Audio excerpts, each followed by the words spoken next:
Assalamualaikum everyone. From the platform of Ufkino, we are going to discuss marching to a different drummer, eccentrics.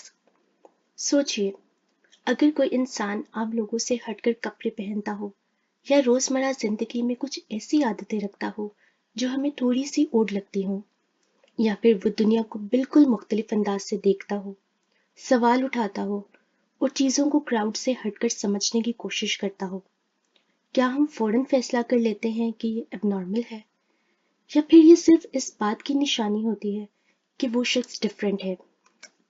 तारीख के कुछ बहुत मशहूर लोगों की जिंदगियों पर नजर डालते हैं। Famous writer Saadat Hasan Manto.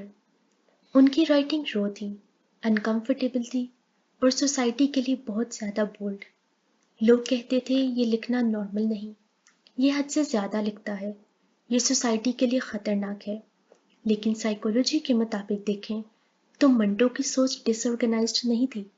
उनके थीम्स क्लियर थे, उनके आर्ग्यूमेंट्स लॉजिकल थे और उनका काम पर्पसफुल था। यानी मंटो डिस्टर्ब्ड नहीं थे, वो सिर्फ सोसाइटी के कंफर्ट जोन से बाहर लिखते थे। Famous writer Ismat Chughtai.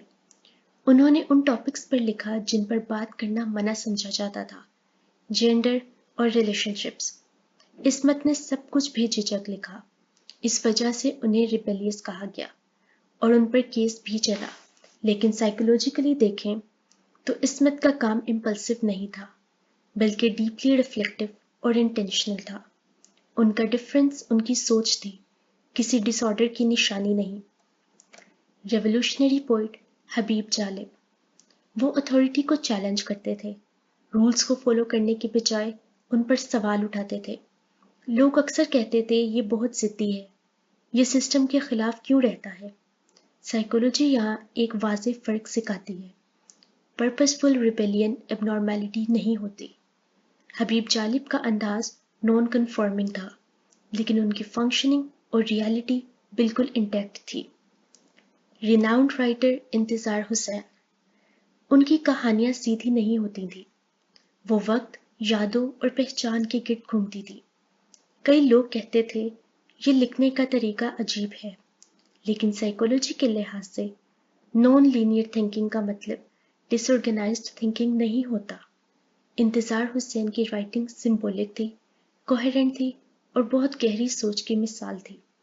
अब सवाल ये पैदा होता है, क्या ये लोग साइकोलॉजिकली डिस्टर्ब्ड थे या फिर ये सिर्फ अनकन्वेंशनल लेकिन फंक्शनल लोग थे? अब हम देखते हैं कि इसेंट्रिक कौन होता है। इसेंट्रिक वो शख्स होता है जो कॉमन सोशल पैटर्न से हटकर जीता है, थोड़ा ओड, थोड़ा whimsical। लेकिन साइकोलॉजी का सवाल ये है, कब ओड होना हेल्दी है और कब इलनेस। साइकोलॉजिस्ट डेविड वीक्स ने 1000 इसेंट्रिक्स को स्टडी किया। उनका कहना है शायद हर 5000 में से एक शख्स फुल टाइम इसेंट्रिक होता है। उन लोगों में कुछ कॉमन ट्रेट्स पाए गए, curiosity, creativity, non conformity, strong individuality और सबसे इम्पॉर्टेंट अपने डिफरेंट होने की अवेयरनेस। और यहीं पर साइकोलॉजी एक बहुत इम्पॉर्टेंट फर्क बताती है। साइकोलॉजिकल डिसऑर्डर में बिहेवियर एक इंसान की चॉइस नहीं होता, वो उसे डिस्ट्रेस देता है और लाइफ को डिसफंक्शनल बना देता है। लेकिन इसेंट्रिसिटी में बिहेवियर चूज किया जाता है, एंजॉय किया जाता है और इंसान अपनी जिंदगी इफेक्टिवली चला रहा होता है। वीक्स के अल्फाज में, eccentrics know they are different and they glory in it. सबसे सरप्राइजिंग बात यह है कि डेविड वीक्स की रिसर्च में इसेंट्रिक्स के इमोशनल प्रॉब्लम्स आम पॉपुलेशन से कम निकले। शायद ओरिजिनल होना, अपनी तरह जीना मेंटल हेल्थ के लिए फायदेमंद हो। इस बात का मतलब हरगिज ये नहीं है कि हर अनयूजुअल चीज नॉर्मल है, लेकिन सिर्फ डेवियंस यानी डिफरेंट होना किसी को एबनॉर्मल नहीं बनाता। जब तक डिस्ट्रेस, डिसफंक्शन या डेंजर मौजूद ना हो, ओड होना इलनेस नहीं होता। हर मुख्तलिफ आदत डिजीज नहीं होती, हर डिफरेंट इंसान पेशेंट नहीं होता।